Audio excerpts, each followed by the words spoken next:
The conflict between Cambodia and Thailand continues to escalate daily, raising suspicion. Made in China. Appearing on both sides of the battle line, 2025 will be recorded in history as the most painful milestone. In relations between Bangkok and Phnom, two outbreaks of fighting in July and December were assessed by international military observers as the bloodiest in the past century. All peace agreements and trust-building efforts seem to have vanished into thin air. With each round of artillery, the cause of the latest outbreak sounds old, but has extremely high lethality: landmines. On November 10th, when two Thai soldiers were severely injured by mines in Sisaket province, the Thai government immediately suspended the peace agreement. Bangkok accused Cambodia of secretly planting new mines in disputed areas, although Cambodia firmly denied it, claiming they were remnants from the Civil War era. The last straw had broken the cap. Thailand immediately ordered its military to prepare for the worst-case scenario. If we only look at Thailand and Cambodia, we're seeing just the tip of the iceberg. An extremely shocking detail has been brought to light by Western magazines. China is the largest weapons supplier to both sides of the conflict. The Stockholm International Peace Research Institute has released China has officially surpassed the United States to become Thailand's #1 weapons supplier, accounting for up to 43% of total, from BT-4 tanks to fifth-generation guided missile systems. Thailand is using Chinese weapons to bolster its military strength. But on the other side of the battle line, Cambodia is also Beijing's closest client in the region. Analysts have pointed out a mysterious weapons transport journey. 42 containers of ammunition and weapons from China were stored at the Ream Naval Base, where Cambodia grants China exclusive use. Just a few days later, they appeared right at outposts near the Thai border. Why is China acting this way? Could they be implementing a dual-track military diplomacy policy? On one hand, Beijing sells weapons to Cambodia to encourage the country to be more provocative in asserting sovereignty. On the other hand, they've heightened political and economic ties with Thailand through trans-Asian high-speed rail projects. Experts like Chong Li speculate this is an extremely cunning geopolitical chess game. By arming both sides, China makes itself an irreplaceable factor. When guns fire, both Bangkok and Phnom Penh must look northward. At this point, China suddenly appears as a neutral peace mediator, calling for restraint from all parties. However, weapons containers marked with Chinese characters seized by Thailand along the way have complicated Beijing's efforts to build an image as a peace envoy. Although Cambodia receives ammunition supplies and takes a tougher stance on the ground, Thailand still asserts overwhelming superiority. Why is that? Thailand's arsenal is far more advanced, especially with absolute air superiority. Thailand's F-16 fighters, combined with early warning and airborne command systems, have turned Cambodia's artillery positions into target practice. Even when Cambodia uses new-generation air defense missiles from China, they are still not capable of establishing a genuine no-fly zone to protect essential infrastructure. But Ochik Bridge, this conflict has exposed a reality that, in a conventional war, preparation in logistics and new technology is the decisive factor. Thailand has shown its readiness to go all out to protect national security, even if it means offending a neighbor or the major partner from the north. On the front line, December 24th was a day full of upheaval as explosions thundered from rockets and artillery once again tore through the already overly tense atmosphere. On the Thailand-Cambodia border, although the negotiating table has been set, it seems that the firepower on the ground is still overwhelming.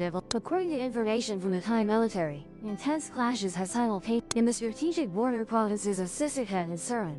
Thailand accuses Cambodian forces of provoking the by firing a series of BM-21 rockets towards their territory. In response, Bangkok did not hesitate to mobilize its full force, including even using drones to suppress enemy fire positions. Specifically, the Thai military confirmed that one of its soldiers during the clashes in the Pham Moai Dang and Hoi Tamaria areas of Sisaket province. Immediately, a large-scale counterattack campaign was launched, and the Thai side claimed to have struck more than 19 military targets deep within Cambodia's defensive line. On the contrary, the Cambodian Ministry of Defense has made extremely serious accusations. They claim that the Thai Air Force bombed Van district in the Tambang province, causing at least 4 bombs to fall on residential areas. A shocking video from Cambodia's Ministry of Education also shows a chaotic scene in a school, where the students are panicking and fleeing amidst the roar of airplanes and the explosion of bombs. The Khmer Times also updated that at least 2 civilians in Ban Thi Minh province were injured by artillery shelling from the Thai side.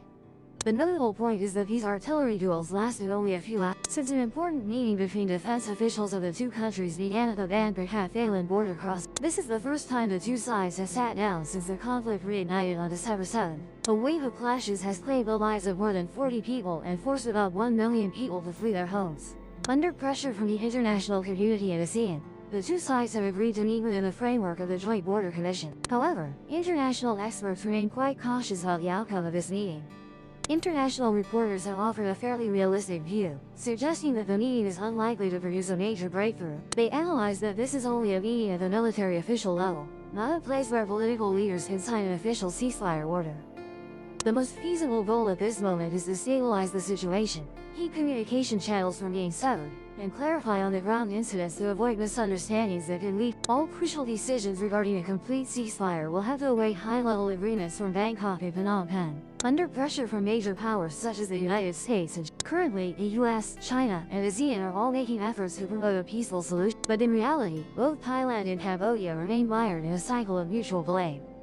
All sides assert that they are merely acting in self-defense and accuse the other of instigating attacks targeting civilians.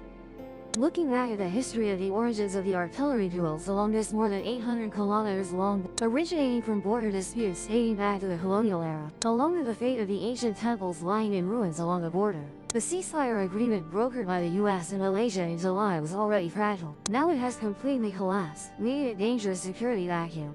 Meanwhile, Thailand continues to pay special attention to targets it considers to be scam centers in Cambodia. A sudden raid by the Thai military right in the center of Phoi Path City.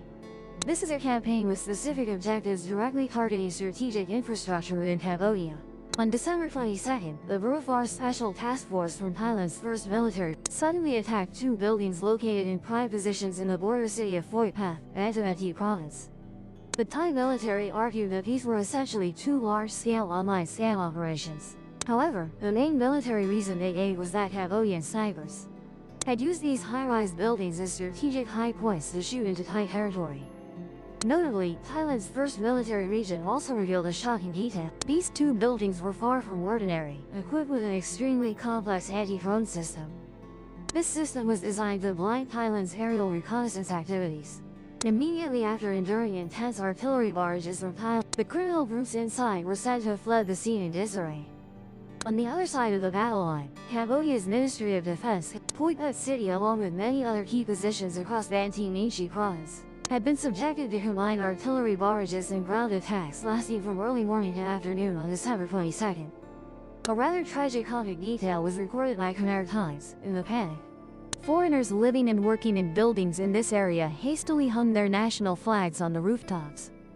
They hoped the colors of the flags would help the Thai military identify and avoid mistakenly shelling civilians, while the Cambodian military asserts they are still firmly holding their positions and have repelled enemy advances. The Thai side remains silent, offering no comments on the outcome of this ground attack. And hopes for a ceasefire agreement remain distant. Subscribe to the Gian Migo channels. Like the journey? Subscribe and join the next expedition.